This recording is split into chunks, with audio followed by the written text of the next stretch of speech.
이 편에서 이어가도록 할게요. 좀 힘들었죠. 근데 이걸 안 하고 제가 한 장짜리, 두 장짜리로 끝내버리냐? 그건 아닌 것 같고요. 이걸 힘든데 어차피 기억 안 날 거예요. 그렇지만 한 번 한 거하고 안 한 거 다르고요. 중요한 것은 종목을 볼 때 그냥 이거 한번 보시면 개념적으로 알거든요. 이게 무형자산 문제인 건가? 무형자산 브랜드 문제인가? 아니면 무형자산 모르겠고 네트워크 문제인가? 선택이 되잖아요. 그러면 잽싸게 제가 주신 프린트를 딱 보는 거예요. 그 정보를 보내서 아프리카 TV를 보면 네트워크 관련인 것 같은데 그럼 이게 제가 이제 기본적인 내용을 설명한 거잖아요. 그러면 이거 뭐 이 기업을 어떻게 판단해야지? 그 잣대를 제가 드리는 거예요. 그래서 어차피 저희가 갖고 보시면 되는 거예요. 사기 전에 이걸 평가해서 이 종목의 수치는 알겠어. 근데 질적인 면, 정성적인 면, 기업적인 면 어떠지? 그 판단하는 기준을 드리는 거니까 되게 유리한 거예요. 저도 많이 무시했지만 지금 되게 중요하다고 생각합니다. 수치는 기본이에요. 경제 시장이 있어요. 수치가 안 좋아. 없는 거예요. 수치가 좋아. 있는 걸 확률이 높겠죠. 그렇지만 원천이 없어요. 다섯 가지 원천이 안 들어. 그러면 경제 회사가 아닐 확률이 되게 높아요. 근데 다섯 가지 중에 들어. 근데 지속이 10년도 된다. 그러면 좁은. 근데 되게 길 것 같아. 막강하다. 그럼 20년까지 간다. 그럼 어떻게 보면 예를 들어 아마존도 진짜 설명을 제가 정보 많이 설명할 텐데 아마존도 네트워크 문제거든요. 그러니까 이런 내용을 아는 사람이 아마존 접근할 때는 완전히 다른 게임을 하는 거예요. 물론 거기다가 좋은 가격을 매수해야 되겠죠. 아무튼 되게 유려한 게임을 하게 될 거예요. 지금은 좀 괴롭겠지만 참으시고 들으시고 나중에 또 압축본을 만들어서 제가 드릴게요. 물론 이거 압축본도 이것도 보면 되게 간단한 거예요. 되게 책으로 읽기는 힘드실 거예요 아마. 나중에 아실 겁니다. 그냥 우선 그냥 틀어놓으시고요. 보시고요. 나중에 엄청난 도움이 된다는 걸 아시게 될 겁니다. 더 이제 계속 하도록 할게요. 무형자산, 무형자산 이거 보시면 무형자산 이게 브랜드가 볼 수 있는 내용이 대부분 다 압축시켜 놨으니까요. 무형자산 이게 경제적 해자는 다 어떤 시점 뭐냐면 지속적인 경쟁력가 있는 건가, 경쟁의 지속성 그 면에서 바라다 보시면 좋을 것 같습니다. 그래서 무형자산도 지속적 경쟁 우위를 항상 생각하자. 제가 적어놨고요. 무형자산은 브랜드, 특허권, 정부로부터 획득한 사업권을 포함하는 광범위한 개념이다. 브랜드, 고객의 구매 의욕을 높이거나 고객을 묶어두는 힘이 강한 브랜드는 기업의 이익을 보호하는 경제적 해자가 된다. 그중 이제 브랜드 파워를 어떻게 측정할 것인가 어렵죠? 근데 이제 모닝스타 쪽에서 연구해서 내용 이제 저희들 알려준 내용이 있으니까 그걸 활용하면 좋겠죠. 브랜드가 가지고 있는 가격 경쟁력은 어느 정도인가? 해당 기업이 경쟁 기업에 비해 얼마나 높은 가격을 중요한 것은 높은 가격을 받을 수 있는 기업이에요. 생각나죠? 바로 어떤 기업이죠? 나이키. 그렇죠? 나이키는 브랜드 경쟁 회사는 게 브랜드예요. 물론 수익성도 되게 높아요. 이제 제가 원래 미국 기업을 안 보다가 최근에 보기 시작했는데 미국 기업들 자기 자본 엄청 높더라고요. 근데 이제 제가 안 본 이유는 너무 비싸니까 몇 년 전부터 계속 비싸니까 아예 안 본 거죠. 근데 아무튼 중요한 것은 브랜드를 생각할 때 브랜드 파워를 어떻게 측정하냐. 다른 예를 들어서 뭐 신발도 여러 가지 있잖아요. 근데 나이키는 워낙 비싸잖아요. 받아도 돼. 높은 가격을 보호할 수 있느냐. 그게 이제 브랜드 파워를 가격 결정이 어느 정도인가 볼 때 높은 가격을 받을 수 있으면 브랜드가 있다고 보는 거죠. 높은 브랜드 인지도 항상 근데 여기서 재밌는 것은 높은 브랜드 인지도가 항상 가격 결정력으로 이어지는 것은 아니다. 이게 브랜드가 높다고 해서 예를 들어서 막 항공주, 우유 산업, 라면 산업 브랜드 높잖아요. 근데 가격 결정을 보세요. 소비자들은 선택하면서 주로 가격만 감안하잖아요. 라면도, 우유도, 우유 업체도 여러 가지 있잖아요. 그래서 가격만 주로 감안하기에 낮은 수익성이 낮아요. 낮은 경쟁률. 그래서 이들 기업은 브랜드 파워는 있어 보이지만 경제 혜자는 있다고 안 해요. 왜? 영업이익이 낮잖아요. 투자하면 수익률 당연히 낮겠죠. 그래서 포인트는 높은 가격을 부과할 수 있느냐, 경쟁 기업에 비해 얼마나 높은 가격을 부여할 수 있느냐, 한마디로 끝내는 거죠. 그 다음에 경쟁 기업보다 높은 가격 프리미엄이 경쟁 기업보다 높은 비용으로 상쇄되고 있지 않은가. 즉 브랜드가 진정 가치를 가진 혜자가 되려면 적어도 어떤 비용 차이도 상쇄하는 가격 결정력이 있어야 된다. 경쟁자에 비해 생산 비용이 아무리 높아도 그 생산 비용을 상쇄할 수 있는 높은 프리미엄 가격을 부과할 수 있는 브랜드야 혜자가 될 수 있다. 이게 쉽게 말해서 그러니까 보통 싸구려 제품과 좀 비싼 제품 질적으로 다르거든요. 그러니까 가죽도 좀 좋은 가죽 쓰잖아요. 근데 비용이 높으니까 만든 비용이, 근데 가격을 높여버리죠. 그래도 돼요. 그래서 보면 경쟁자에 비해 생산비가 아무리 높아도 그 생산비용을 상쇄할 수 있는 높은 프리미엄 가격을 부과할 수 있는 브랜드의 혜자가 될 수 있는 거예요. 단가가 높다, 그러면 높이 받을 수 있는 브랜드가 있잖아요. 그런 게 경제적 혜자 중에서, 무형자산 중에서 브랜드 있는 기업이라고 하는 거죠. 그 다음에 강력한 브랜드를 보유하지 못한 경쟁자들과 비교했을 때 해당 기업의 이유는 어떠한가.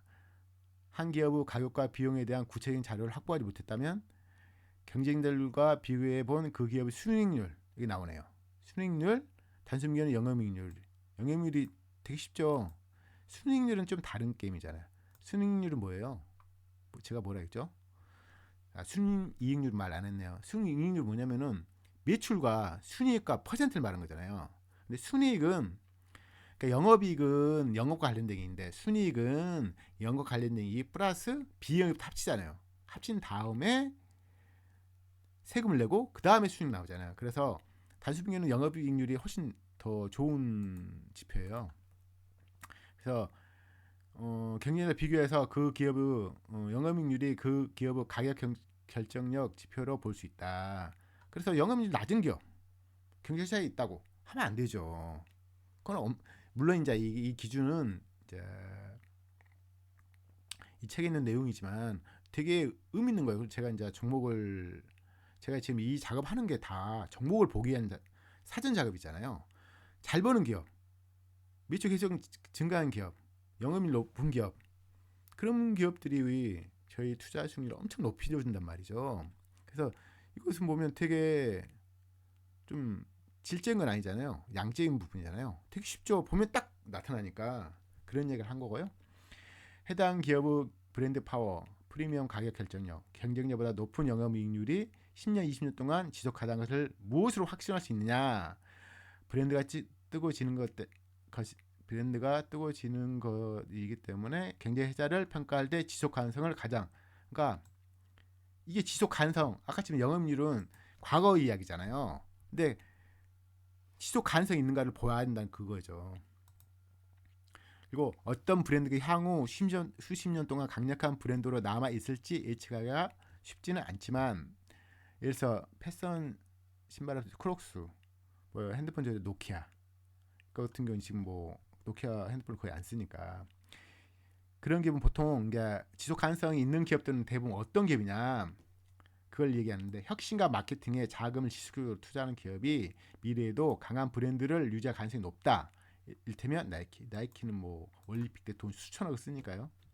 그리고 또 평생 고객을 보유한 브랜드가, 이게 어떤 거냐면은 이 코카콜라 같은 경우도 이제 예를 들어서 이제 버핏이 되게 좋아하는 기업이잖아요. 그러니까 이게 한번 먹기 시작하면, 지금 이제 펩시하고 코카콜라 있는데 거의 가격 올려도 계속 비싸도 사 먹는 거죠. 왜냐면 거기 맛이 매료됐고 브랜드 또 광고도 엄청나게 하잖아요. 그래서 뭐 어릴 때 먹도, 또 나이를 먹어도 먹고, 그런 의미로 말한 거거든요. 그 이제 근데 유아용 분유는 나이를 먹으면 안 먹잖아요. 그 차이가 있다는 그 말씀 드린 거고요. 제가 지금 계속 색깔을 입히잖아요. 그러니까 나중에 한두 번 읽은 다음에 나중에는 색깔만 툭툭 치셔도 무형자산이 지속적 경쟁 우위, 그치? 굉장히 높은 가격을 매길 수 있다. 가격을 매길 수 있다. 영업이 높다. 지속 가능성이 높다. 그리고 혁신과 마케팅에 자금을 직접 투자하는 기업이 그치. 평생 고객을 보유한 브랜드, 그치. 이렇게 넘어가면 돼요. 지금 쓸 때는 고생했는데 1분도 안 걸리잖아요. 그쵸? 쉽죠. 그다음 월트 디즈니 현재 이익률이 매주 낮아짐. 이게 최근에 보니까 영업률이 엄청 낮아졌더라고요. 보니까 무슨 사연이 있나 봐요. 그래서 옛날에는 경제회사가 넓은 경제회사가 있는 기업으로 평가하겠지만 지금은 물론 이게 일시적 있겠죠. 하지만 우선 빨간불이 켜진 거예요. 그다음 스타벅스 같은 거니까 2021년도 영업이익 19%, 되게 20% 전후 나오더라고요. 그러니까 나이키도 영업이익 15%. 이게 지금 제가 외국 기업을 많이 안 봐서인가 그래서 제가 구분할 좀 그런데 옛날보다 낮아진 것 같아요. 그리고 BMW는 저분 해자 등급, 벤틀리, 벤츠, 아우디와 경쟁이 치열하잖아요. 그래서 저분 해자 등급이기도 독자적으로 막 나이키 같은 거 좀 넓은 해자로 보죠. 왜냐면 나이키 점유율이 엄청날 거예요 아마. 스타벅스도 탁월하죠 우리나라 같은 경우도 그렇죠. 월트 디즈니 같은 경우는 아마도 이걸 대체하는 게 많으실 거예요. 넷플릭스든지 뭐 유튜브든지. 그래서 아마 연금이 낮아지는 것 같아요. 그 다음에 이제 이번 특허권 무형자 중에 하나는 브랜드, 두 번째 이제 특허권입니다. 모든 특허권이 그 자체로 좁은 혹은 넓은 혜자를 보장해 주는 건 아니지만 기업의 지속 가능한 경쟁 우위의 온천이 되는 경우가 있다. 그런 게 어떤 거냐면은 해당 기업의 주요 제품을 보호해주고 특허권이 그 다음에 다른 경쟁자가 대체자가 없어야죠. 이 특허권 있는 건 안 쓰겠다, 다른 거 쓰겠다. 근데 대체가 없어요. 없으면 다른 업체들이 법적으로 경쟁에 뛰어들 수 없는 상당 기간 동안은 그 기업은 가격 경쟁을 행사할 수 있다. 그렇죠? 특허권으로서 이제 보유주는 법적으로. 그래서 그 기간 동안 일정 기간 동안은 가격 결정력을 행사할 수 있겠죠. 그다음 해당 기업이 보유한 특허권의 만기 스케줄은 그쵸. 이게 무한정 그런 건 아니잖아요. 그래서 그것도 확인할 수 있으면 좋겠죠. 그러니까 이게 종목을 잘한 사람은 바로 확인을 가능하겠죠. 그래서 오래 보유한 기업이라든지 오래 모니터링한 기업 같은 경우 금방 순식간에 알기 때문에 어려운 건 아니에요 이게. 그래서 이제 잘 모르는 기업을 산다. 여기서 뭐 경제 회사도 안 따져보고 산다. 그러면 쉽지 않죠. 주가 막 많이 올라가도 나 100% 먹었으니까 팔아 이런 생각할 거 아니에요.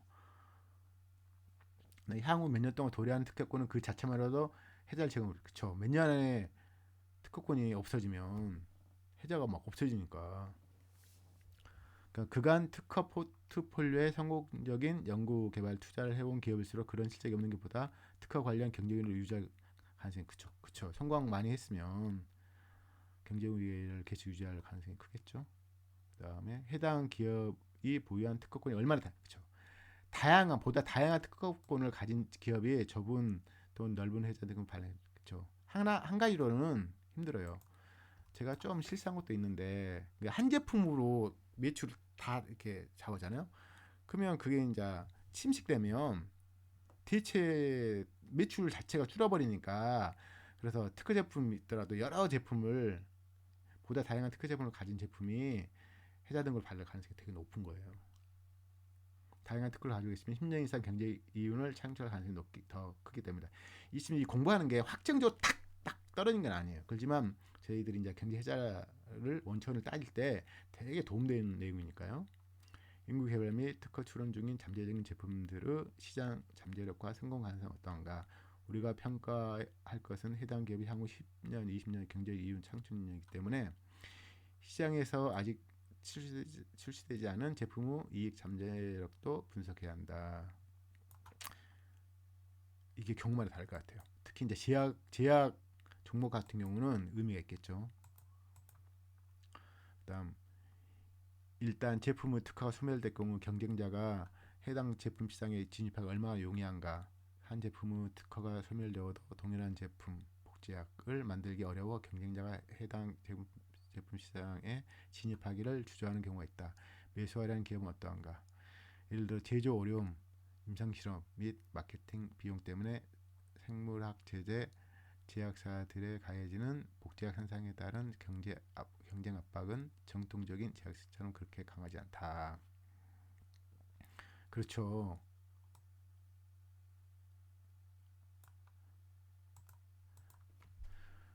그러니까 이게 좀 이제 이게 이런 부분 좀 미리 이제 언급을 해주는 건데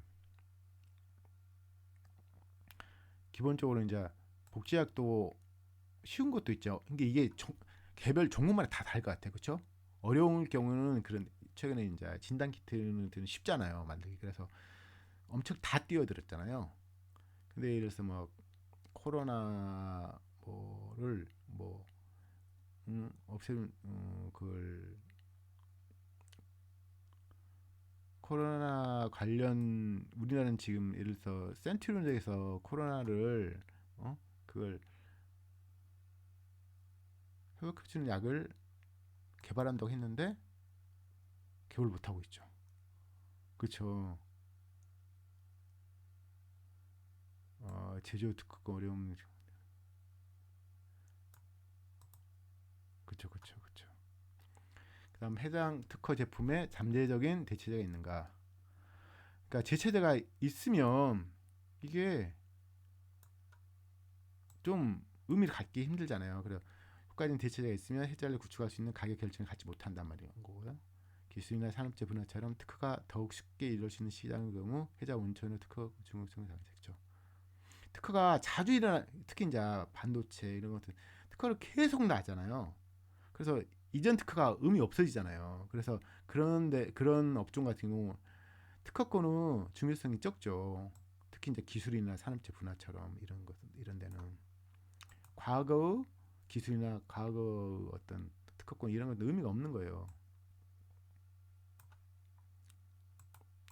그래서 이제 스마트폰 산업은 좀 아닌 것 같고 삼성전자 스마트폰 특히 부품주 효성 고롱 최근에 돈 엄청 잘 벌잖아요.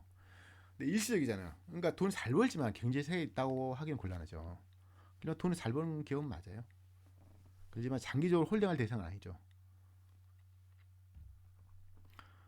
새로운 뭐 대체제가 있든지 특허가 이제 더 좋은 제품을 특허 낼 경우에는 이제 기존 특허가 의미 없는 그런 제품이 될 테니까요.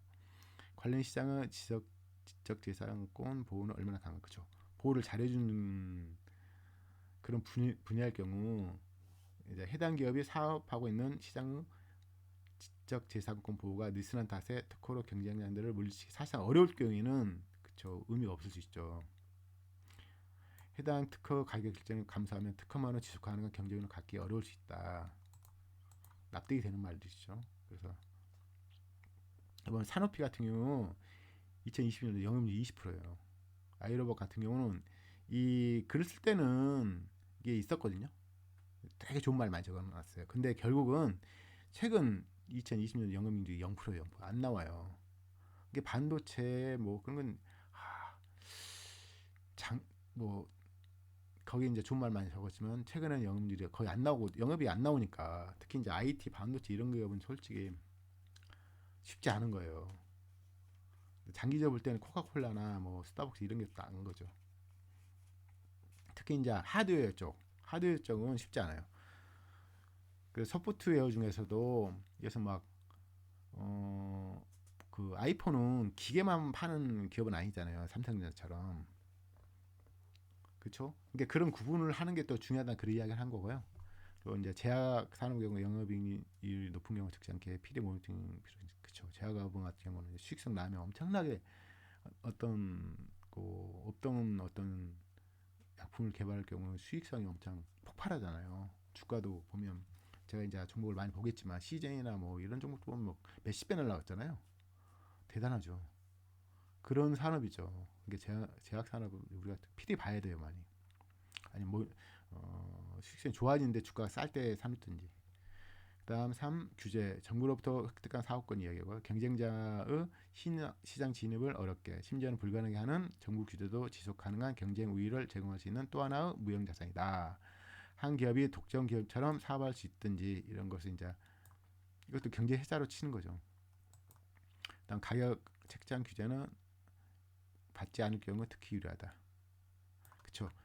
그러니까 정부로서 획득한 사업권인데 가격조차 간섭을 안 받으면 되게 유리하겠죠.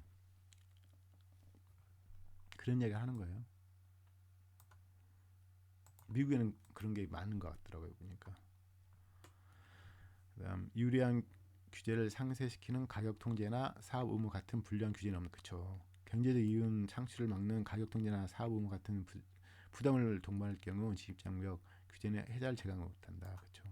가격을 못 올리면 그게 무슨 의미가 있겠어요. 그래서 항공사라든지 한국전력이라든지 SK텔레콤이라든지 LG 플러스 이런 게 최근에 수익성이 좀 높아진 건데 주가도 올라가 그러는데 원래 수익성이 낮아요. 근데 그것조차도 이제 뭐 하려는 사람 많은데 투자자 입장에서 보면 수익이 높지 않기 때문에 굉장히 해자에 있다고 말을 못하죠. 규제를 워낙 많이 받으니까요. 진입장벽 규제가 핵심이라면 대체적 위험이 그쵸. 대체적 있으면 안 되겠죠. 그래서 한 기업이 특정 국가에서 어떤 상품이나 서비스를 제공하면서 경쟁자로부터 보호받고 있으면 세상 고객들이 그쵸. 타국 기업이 제공하는 상품이나 서비스로 수요를 충족할 가능성이 있으면 의미가 없겠죠. 옛날에 아이폰 들어오기 전에 국가에서 삼성전자 보호하기 위해서 일정 기간 동안 수입 못하도록 했다는데 그게 되게 큰 혜택을 받은 거죠. 가능성이 높은 미래의 규제 방향은 정부 규제가 보다 느슨한 규제를 했을 때와는 상당히 다른 왜곡된 시장 상황을 초래할 경우에는 미래에 가장 유리한 규제 방향으로 기초해 미래의 경제균을 예상해야 된다. 어려운 말이죠. 어려운 말입니다. 이게 쉽지 않아요. 이런 말은 적어놨어도 규제가 불리하게 바뀔 위험은 어느 정도인가. 그렇죠. 좁은 넓은 해자 등급을 주기 위해서는 미래의 경제 이윤에 대한 강한 확신이 있어야 된다. 근데 이제 종목을 많이 보면 이게 진짜 남과 다른 애들이 있어요. 그리고 특히 이제 예를 카카오다. 저희가 소비자잖아요. 제가 말하듯이 투자 소비자할 수 있는 업종은 되게 확신이 강할 수 있어요. 아프리카 TV 같은 것도 제가 이용해 보면 알잖아요. 그래서 이제 제가 갑을 기업에 대한 구분 얘기한 건데 이거 제가 소비할 수 있는 업종 그러게 하면 진짜 확실히 가르칠 수 있겠죠. 탁월하다는 걸 알 수 있잖아요. 규제가 미래의 경제 이윤을 압박하는 정도로 바뀔 가능성이 있다면 규제 변경 가능성과 충격은 되게 어려운 말인데 지금 GKL이나 파라다이스 강건대 이런 같은 경우는 최근 이제 코로나 때문에 수익성이 많이 떨어졌지만 그 전에 더 수익성이 많이 좀씩 떨어진 상황이었거든요. 그래서 규제 정부로부터 획득한 사업권이 경제 혜자를 주긴 한다. 근데 이제 제약 조건 가격을 뭐 통제받지 이러면 쉽지 않다. 그런 얘기 하는 거죠. 그다음 지금 이게 말한 지금 무형자산 이 얘기를 했고요. 브랜드, 특허권, 규제 이걸 프린트 뽑으셔가지고 이렇게 놔두세요. 갖고 무형자산 이 얘기 같아. 저희가 살려는 종목이 그러면 어떤 걸 참조해야 되지? 한번 훑어보는 거죠. 아니면 그 전에 한 번씩 읽어보세요. 어차피 이거 여러 번 보다 보면 이제 뭐 자기게 될 거니까. 그다음 비용 위한데 이것도 이제 지속적 경쟁을 항상 생각해야 되는데 그건 무슨 말이냐? 기업은 경쟁자보다 지속적으로 낮은 비용을 유지함으로써 사업을 보호하는 경제적 해자를 구축할 수 있다. 낮은 비용을 유지함으로써 그런 업종에 있죠. 아예 비용에는 공정 자체가 우위에 있든지 보다 좋은 위치, 보다 우수한 규모, 한 특정 단위보다 효과적인 활동. 어렵죠. 정보를 많이 보다 보면 알게 될 거예요. 그러니까 공정이 우위한 것은 흥미로운 요소이긴 하지만 경쟁자 해당 공정을 쉽게 모방하거나 할 수 없는 경우에만 경쟁자 등급을 부여하고 공정인데 남 따라할 수 있는 거예요. 그러면 경쟁자 등급을 부여하기 힘들다 그 이야기를 한 거예요. 위치도 비용을 제공할 수 있죠. 근데 요즘 같은 경우 이제 미국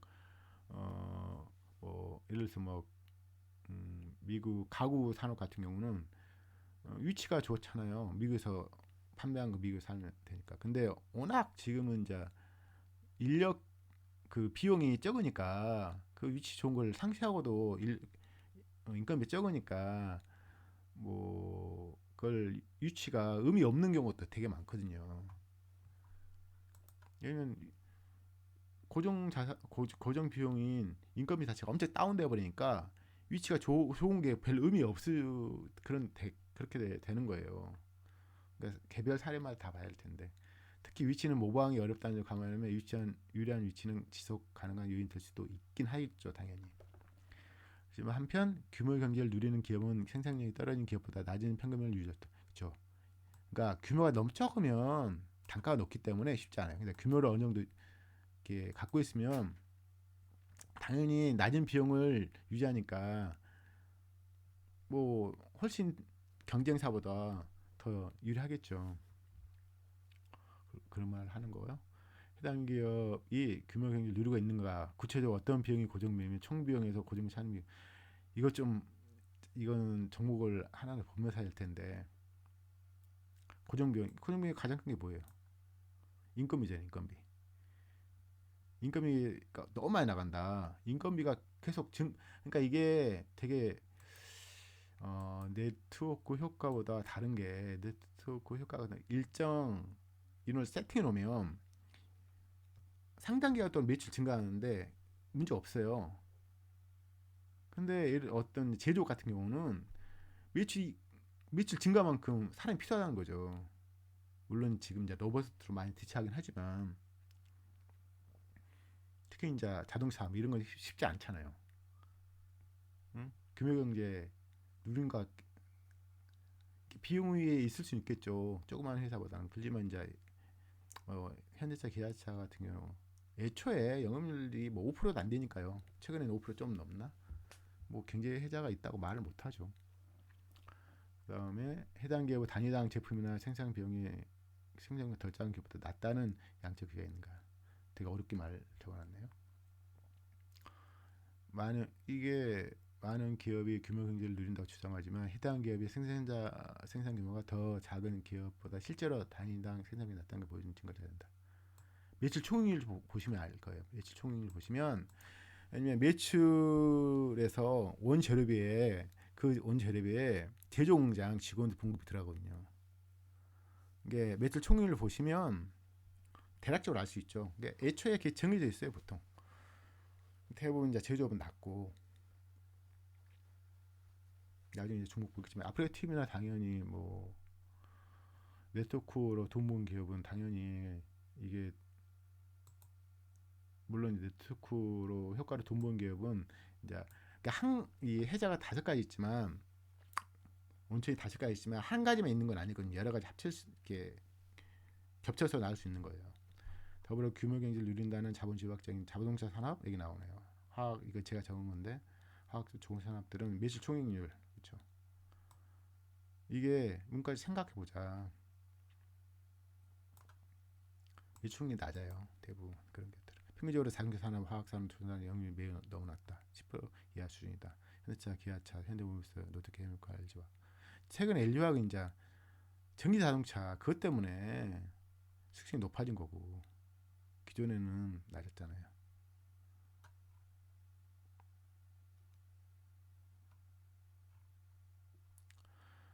그다음에 장기적으로 평균 연금익률 10% 20% 수준의 기업만을 우선 대단하다. 이제 기본적인 이야기고요.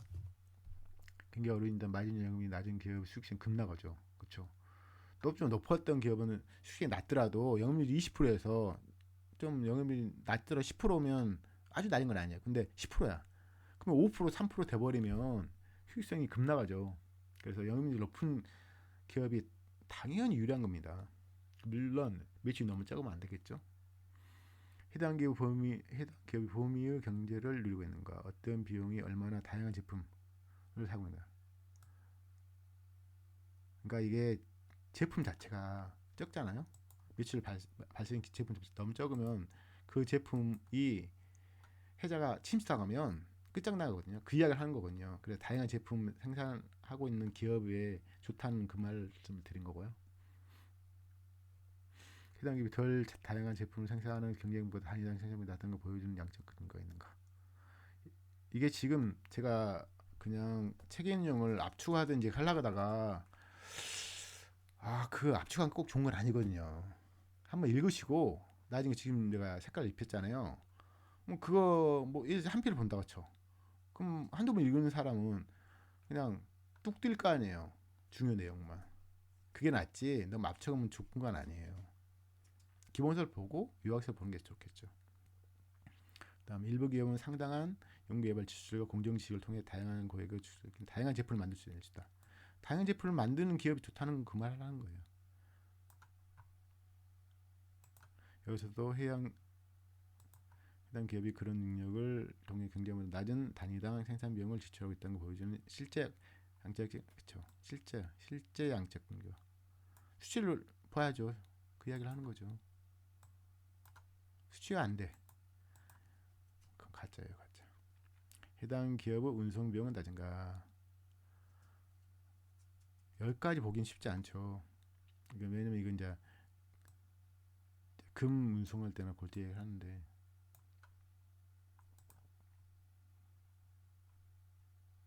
한번 읽어보시면 이해되실 거예요.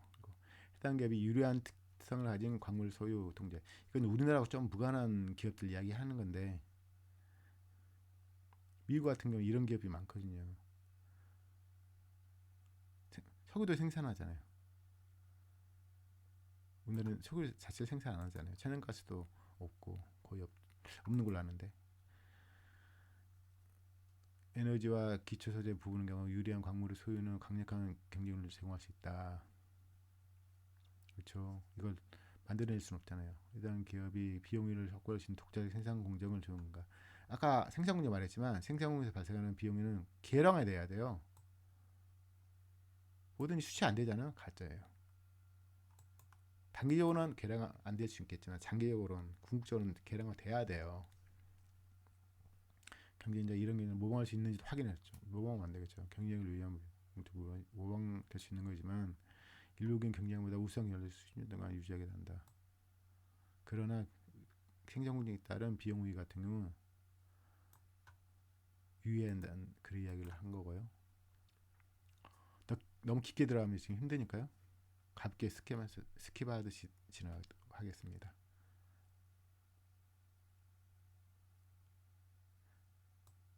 저 기존 공정 같은 경우는 어쩔 수 없이 쓰는 경우가 많죠. 근데 새로 많이 공장을 어떤 사업을 해요. 그러면 이제 좋은 공정이 있다. 그러면 기존 공정을 쓸 필요 없는 거죠. 그 이야기 하는 거예요. 저는 처음부터 시작한 것이기 때문에 우선 공장을 모방하기 쉽기 때문이다.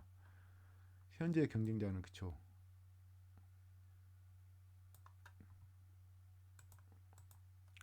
그다음에 이 해당 공정이 무너질 수 있는가에 대한 고민이 필요하다. 그 이야기를 한 거고요. 너무 많은 내용을 지금 내가 빨간색으로 치고 있네요.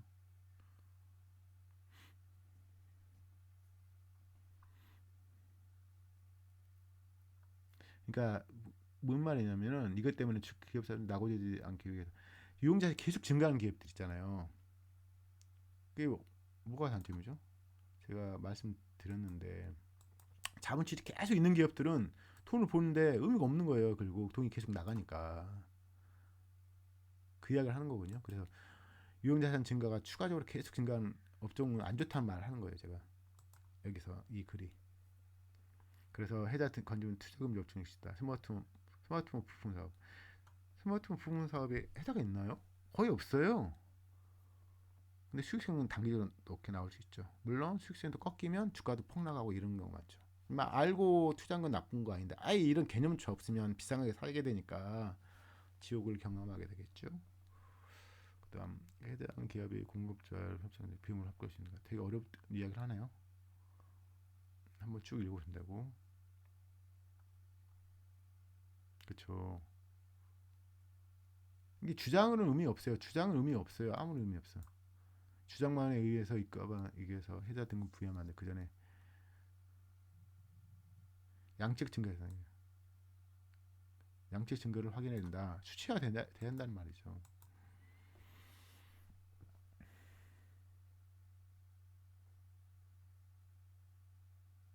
제가 이제 그 관점에서 말하는 건데 가비츠 기업만 미수당을 한 게 기본적으로 좋아요.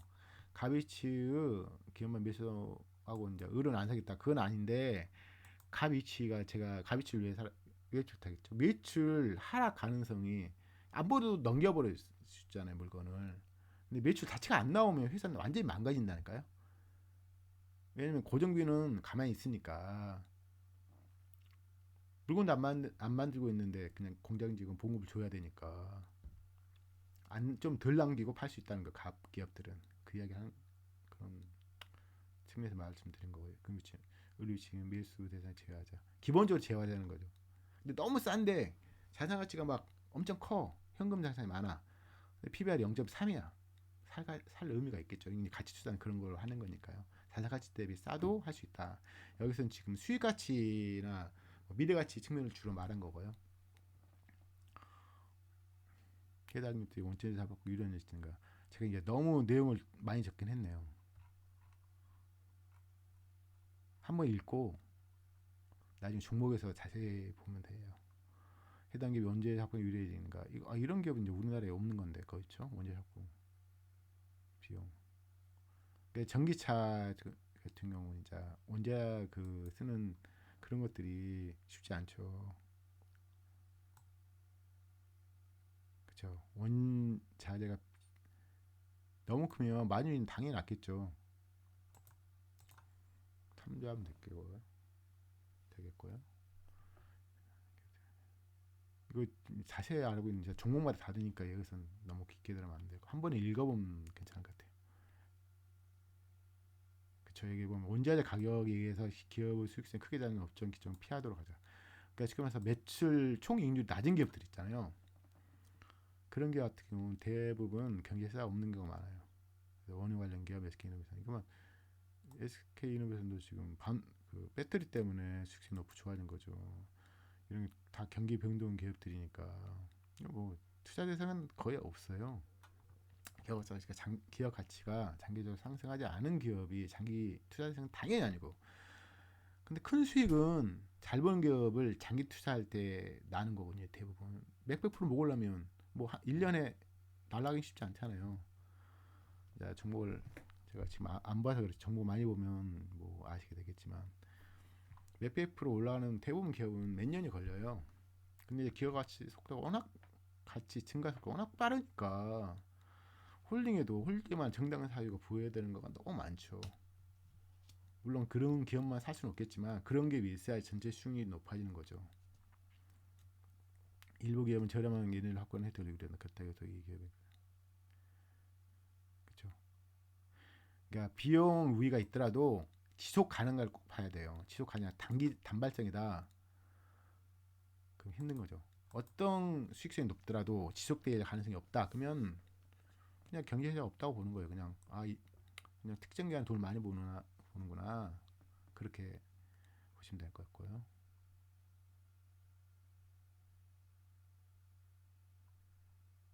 한번 쭉 읽어보시면 지지적으로 넓은 상품이니까 그렇죠.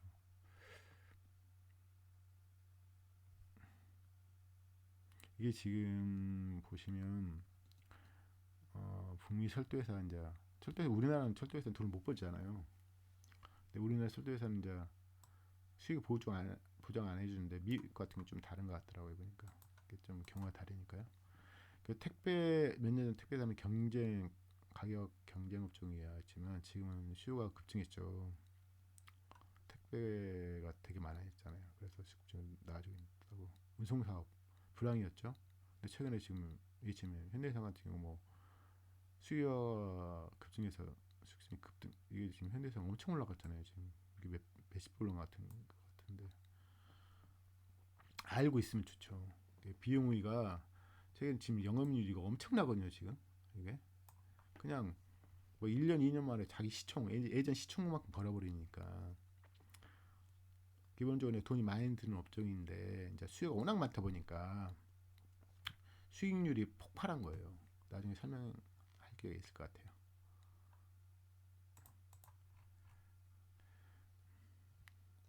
우선 여기까지 하고요. 제가 3부에서 다시 이어나가도록 하겠습니다.